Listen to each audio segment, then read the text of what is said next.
নমস্কার সুপ্রিয় দর্শক বন্ধুরা, আপনারা সবাই কেমন আছেন? আশা করছি ভালো আছেন। আপনাদেরকে আরও একবার স্বাগতম জানাচ্ছি আমার ইউটিউব চ্যানেল ঘোষ ইনফরমারে। সুপ্রিয় দর্শক বন্ধুরা, বর্তমানে মুখ্যমন্ত্রী মমতা ব্যানার্জি তিনি কিন্তু বিভিন্ন সভা থেকে যুবসাথী প্রকল্প নিয়ে কয়েকটি গুরুত্বপূর্ণ মন্তব্য করেছেন। অর্থাৎ যুবসাথী প্রকল্পে যাদের বর্তমানে টাকা ঢোকেনি তাদেরকে নিয়ে কিন্তু তিনি অনেকগুলো গুরুত্বপূর্ণ বক্তব্য রেখেছেন, কারণ প্রত্যেকেই যারা তাদের টাকা পাননি তারা কিন্তু ক্ষোভ উগরে দিয়েছেন। তো সেই পরিপ্রেক্ষিতে মুখ্যমন্ত্রী মমতা ব্যানার্জি সরাসরি যেই বক্তব্য রাখছেন সেই বক্তব্যগুলো আমি আপনাদের প্রত্যেকদিন আপডেটের মাধ্যমে তুলে ধরেছিলাম।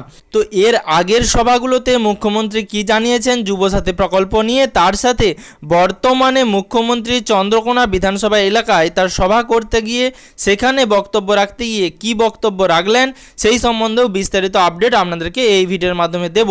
অবশ্যই ভিডিওটি শেষ পর্যন্ত দেখবেন এবং প্রত্যেকটি যুবসাথী প্রকল্পের আবেদনকারী যাদের এখনও পর্যন্ত টাকা ঢোকেনি তাদের কাছে ভিডিওটি বেশি বেশি করে শেয়ার করবেন। তার সাথে আপনাদের কাছে ছোট্ট অনুরোধ, চ্যানেলে নতুন হয়ে থাকলে অবশ্যই চ্যানেলটিকে সাবস্ক্রাইব করে পাশে থাকা নোটিফিকেশনের বেল আইকনের অল বাটনটি প্রেস করতে ভুলবেন না, যাতে পরবর্তী ভিডিওর নোটিফিকেশন পেয়ে যান। তো সুপ্রিয় দর্শক বন্ধুরা, বর্তমানে মুখ্যমন্ত্রী মমতা ব্যানার্জি এর আগের সভাগুলোতে বলেছিলেন যে যুবসাথী প্রকল্পের টাকা এখনও পর্যন্ত অনেকে ঢুকতে বাকি রয়েছে, তো সেই টাকাগুলো দেওয়ার কাজ চলছে, সবাই টাকা পেয়ে যাবেন। তারপর হঠাৎ আরেকটি সভা থেকে তিনি ঘোষণা করেন যুবসাথী প্রকল্পে অনেকের আবেদনে মিসম্যাচ হয়েছে এবং সেই মিসম্যাচ আবেদনগুলো দেখা হচ্ছে তাদের কিন্তু অনেকগুলো বাতিল করা হবে।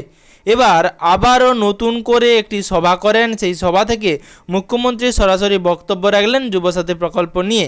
তিনি কিন্তু সেখানে জানালেন যে যুবসাথী প্রকল্পের অনেক আবেদনে প্রবলেম দেখা দিয়েছে, তার সাথে অনেক আবেদন করার সময় অনেকেই ভুল ইনফরমেশন দিয়েছেন, যে কারণে কিন্তু তাদের আবেদনটি গ্রাহ্যনীয় হয়নি। তার কারণে কিন্তু তাদের টাকা ঢোকেনি এবং তাদের নতুন করে আবেদন করার সুযোগ দেওয়া হচ্ছে এবং তাদেরকে নতুন করে আবেদন দেওয়ার সুযোগও করে দেওয়া হবে। তারপরে কিন্তু তাদের টাকা দেওয়ার ব্যবস্থা করা হবে, এরকমটাই নতুন একটি সভা থেকে তিনি বক্তব্য রেখেছেন। এবার এই বক্তব্যের কোনো রকম স্পষ্টতা বর্তমানে খুঁজে পাওয়া যাচ্ছে না যে বর্তমানে বা ভবিষ্যতে কি হতে চলেছে যুবসাথী প্রকল্প নিয়ে যাদের এখনও পর্যন্ত টাকা ঢোকেনি। এবার আপনাদের ধরুন ব্যাঙ্ক অ্যাকাউন্টে টাকা ঢোকার তো এসএমএস এসেছিল, অর্থাৎ সরাসরি হোয়াটসঅ্যাপের মাধ্যমে এসএমএস দেওয়া হয়েছিল যে আপনাদের যুবসাথী প্রকল্পের 1500 টাকা ব্যাঙ্ক অ্যাকাউন্টে পাঠানো হলো, কিন্তু বর্তমানে তারপরেও কিন্তু যুবসাথী প্রকল্পের কোনো টাকা তাদের ব্যাঙ্ক অ্যাকাউন্টে ঢোকেনি।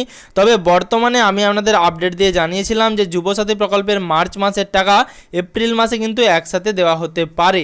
তবে যদি নাও দেওয়া হয় কিন্তু সেই টাকা কিন্তু প্রত্যেকের অ্যাকাউন্টেই পাঠিয়ে দেওয়া উচিত, কারণ যে সমস্ত উপভোক্তা মার্চ মাসে টাকা পাননি তাদের ন্যায্য টাকা কিন্তু এপ্রিল মাসে দিয়ে দিতে হবে। এরকমটাই কিন্তু অনেকেই বক্তব্য রেখেছেন এবং আপনাদের কি মনে হয় সেটাও কিন্তু আপনারা কমেন্ট বক্সে কমেন্ট করে জানাবেন।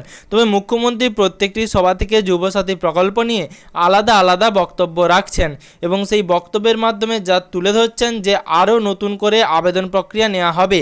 অর্থাৎ যেই সমস্ত আবেদন প্রক্রিয়াগুলো ভুল হয়েছিল, আবেদন করার সময় ফর্ম ফিল আপে কোনো না কোনো ভুল করেছিলেন, তাদের কিন্তু নতুন করে আবেদন প্রক্রিয়াটি সম্পন্ন করতে হবে এবং নতুন করে আবেদন করতে হবে। তো সুপ্রিয় দর্শক বন্ধুরা, এই ভিডিওর মাধ্যমে আপনাদেরকে যে আপডেটটা দেওয়ার ছিল দিলাম। ভবিষ্যতে মুখ্যমন্ত্রী আরও অনেক জায়গায় সভা করবেন এবং সেই সভা থেকে যুবসাথী প্রকল্প নিয়ে যা যা বক্তব্য রাখবেন আমি আপনাদের সরাসরি ভিডিওর মাধ্যমে তুলে ধরব।